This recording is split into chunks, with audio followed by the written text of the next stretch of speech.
Assalamualaikum warahmatullahi wabarakatuh. Salam sejahtera. Saudara-saudari rakyat Malaysia yang saya kasihi, apa khabar? Hari ini adalah hari ke-8 Perintah Kawalan Pergerakan Berkuat Kuasa. Saya mendapat laporan daripada pihak polis lebih 95% rakyat telah mematuhi perintah ini. Jalan-jalan raya lengang, pusat-pusat membeli belah ditutup, pusat-pusat rekreasi awam juga lengang, dan ramai yang telah pun mematuhi nasihat duduk diam-diam di rumah. Hanya ada beberapa insiden kecil pelanggaran perintah ini di sana-sini. Pihak polis dan tentera telah dikerah untuk mengambil tindakan tegas bagi mengawal keadaan. Ini termasuk menutup tempat-tempat awam yang masih dikunjungi oleh ramai orang dan menahan individu-individu yang ingkar. Tindakan tegas ini terpaksa diambil oleh pihak berkuasa demi untuk memastikan perintah larangan pergerakan ini dipatuhi dan tindakan ini mencapai hasil yang dihasratkan, iaitu membendung penularan wabak COVID-19. Saya nak mengingatkan, jika perintah ini tidak dipatuhi, maka ia tidak akan membawa apa-apa kesan positif dan segala tindakan kita akan menjadi sia-sia saja. Apapun yang paling utama ialah kesedaran kita sendiri. Saya ingin mengucapkan terima kasih kepada saudara-saudari sekalian yang rata-ratanya mempunyai kesedaran yang tinggi tentang kepentingan untuk duduk di rumah atau stay at home. You follow my instruction. You know that this is good for you, your family and the people around you. Your awareness and sincerity in abiding by the rules imposed by the government during this movement control period is highly commendable. Thank you. Saya tahu bukan mudah untuk saudara-saudari duduk diam-diam di rumah untuk satu tempoh masa yang agak lama. Pastinya banyak cabaran yang saudara-saudari hadapi pada waktu ini. Tiba-tiba gaya hidup kita berubah dengan sekelip mata. Tetapi saya lihat ramai yang kreatif. Saya tengok di Facebook, ada yang dah mula bersenam di rumah. Ada yang menggunakan Skype untuk berhubung dengan rakan-rakan sekerja. Saya sendiri pun menggunakan FaceTime untuk berbual dengan cucu saya. Maklumlah, mereka tak dapat nak berkunjung ke rumah tok ayah seperti biasa. Ibu-ibu pun, kerana ada banyak masa di rumah, mencuba pelbagai resipi masakan baru untuk hidangan si-si keluarga. Tak kurang juga para bapa yang menggunakan peluang duduk di rumah untuk bersolat jemaah dengan isteri dan anak-anak. Ringkasnya, kita semua mempunyai keupayaan untuk menyesuaikan diri dengan keadaan. Apa pun cabaran dan dugaan yang kita hadapi tidak sekali-kali melemahkan semangat kita untuk meneruskan kehidupan. Ya, seperti ungkapan yang sering kita dengar, when the going gets tough, only the tough gets going. Apabila keadaan menjadi sukar, hanya yang tabah akan dapat mengharunginya. Saya nak menyebut di awal-awal ini bahawa keadaan berkemungkinan menjadi lebih sukar. COVID-19 adalah sejenis wabak yang tidak pernah kita hadapi sebelum ini. Tidak pernah kita jangkakan bahawa kehidupan kita akan berubah dengan sekelip mata hanya kerana sejenis wabak yang menular bukan sahaja di tempat kita tetapi di seluruh dunia. Kadar jangkitannya begitu cepat. Hari ini seramai 422,829 orang telah dijangkiti wabak ini di seluruh dunia dengan 18,907 kematian.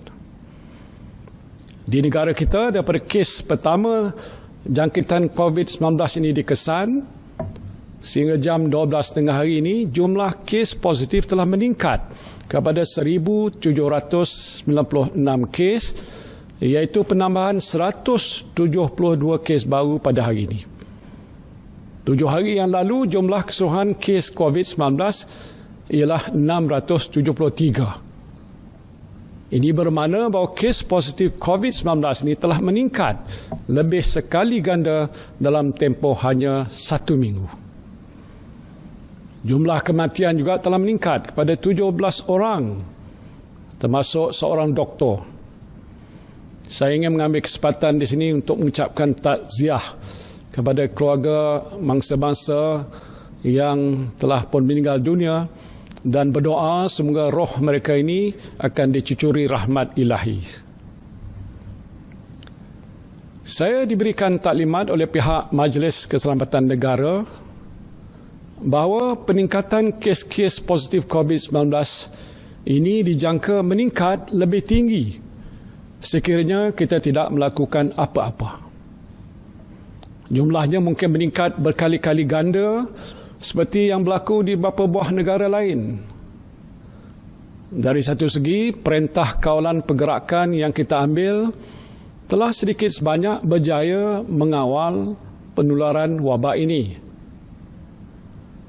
Namun kita tidak boleh berputus ataupun berpuas hati dengan langkah-langkah yang kita ambil pada masa ini sehinggalah kita berjaya mencatatkan sifar kes baru. Pada masa ini, kes-kes baru masih dicatatkan.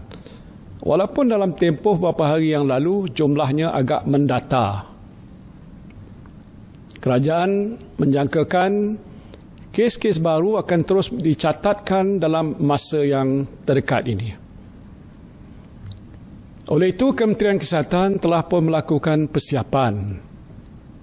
Ini termasuk menyediakan 3,585 katil di 34 buah hospital di seluruh negara untuk menerima pesakit-pesakit COVID-19. Pada masa ini, 34% daripada kapasiti katil hospital telah pun digunakan, dengan baki sebanyak 66% lagi yang masih boleh menampung pesakit. Jika berlaku pertambahan jumlah kes positif COVID-19 melebihi kapasiti yang ada di hospital, beberapa tempat telah pun dikenal pasti untuk dijadikan pusat pengasingan dan kuarantin sementara. Usaha-usaha akan terus kita buat untuk mencegah penularan COVID-19 sehinggalah kita benar-benar dapat membendung wabak ini dengan cara memutuskan rantaian jangkitan sepenuhnya. Dan ini bermakna pergerakan orang ramai mesti terus dikawal.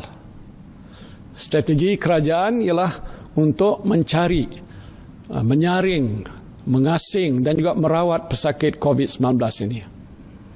Kementerian Kesihatan akan meningkatkan kapasiti untuk melakukan ujian saringan pada skala yang lebih besar.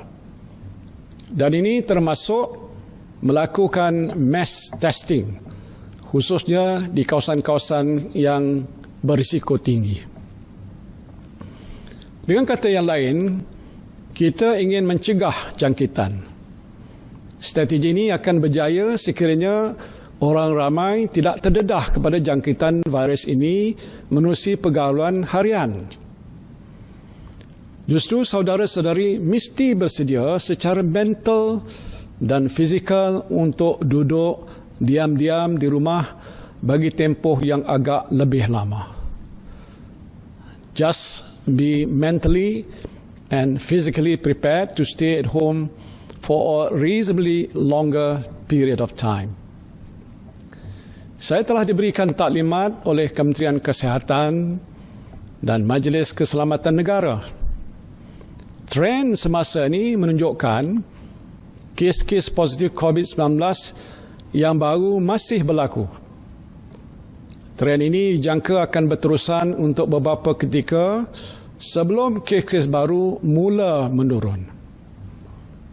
Dan ini menuntut kerajaan untuk meneruskan perintah kawalan pergerakan bagi satu tempoh masa yang lebih lama. Sehubungan itu, kerajaan telah memutuskan tempoh perintah kawalan pergerakan akan dilanjutkan sehingga 14 April 2020. Saya memaklumkan pelanjutan tempoh ini lebih awal supaya saudara-saudari lebih bersedia. Anda yang berada di kampung tak perlu bergegas balik ke Kuala Lumpur hujung minggu ini. Duduklah dulu di kampung dan jangan ke mana-mana. Anak-anak yang sepatutnya balik ke asrama tak perlu balik ke asrama lagi. Tunggu dulu. Pejabat-pejabat yang masih ditutup tak perlu dibuka sehingga sekarang. Jika ada perkara penting yang nak diuruskan dalam tempoh 2-3 minggu yang akan datang, rancanglah dari sekarang bagaimana nak menguruskannya. Please stay calm and don't panic. Now, even though we have extended the movement control order, you don't have to unnecessarily stock up on food because the supply is sufficient, and I assure you that food is enough for everybody. I know you feel burdened, but I don't have choice. I have to extend the movement control order for your own safety. Selain itu, tempoh kuat kuasa perintah ini akan dikaji daripada semasa ke semasa. Jika ada keperluan untuk dilanjutkan lagi, saya akan membuat pengumuman mengenainya. Yang penting, saya mohon supaya saudara-saudari senantiasa bersedia untuk duduk lebih lama di rumah. Saya juga telah mengarahkan semua kementerian untuk membuat persiapan yang rapi bagi mengurus keperluan asas anda sepanjang tempoh perintah kawalan pergerakan berkuat kuasa. Yang penting, semua keperluan asas mestilah sentiasa tersedia dan mencukupi. Ini termasuklah bekalan makanan, elektrik dan air, penghematan kutipan sampah dan pembentungan, kemudahan komunikasi dan logistik, serta keselamatan dan ketenteraman awam. Saya juga tahu bahawa dalam keadaan ini, ramai pihak yang memerlukan sokongan dan bantuan. Semalam saya telah umumkan beberapa inisiatif untuk meringankan beban rakyat dalam menghadapi situasi yang sukar ini. Hari ini satu lagi inisiatif, iaitu penangguhan bayaran balik pinjaman bank sehingga 6 bulan dan penyusunan semula baki kad kredit serta pinjaman korporat telah pun saya umumkan. InsyaAllah pada hari Jumaat nanti saya akan umumkan satu pakej rancangan ekonomi prihatin rakyat yang lebih menyeluruh. Pegawai-pegawai saya di Kementerian Keuangan sedang pun bekerja bertungkus lumus menyediakan satu pakej rancangan ekonomi yang akan memberikan manfaat kepada semua.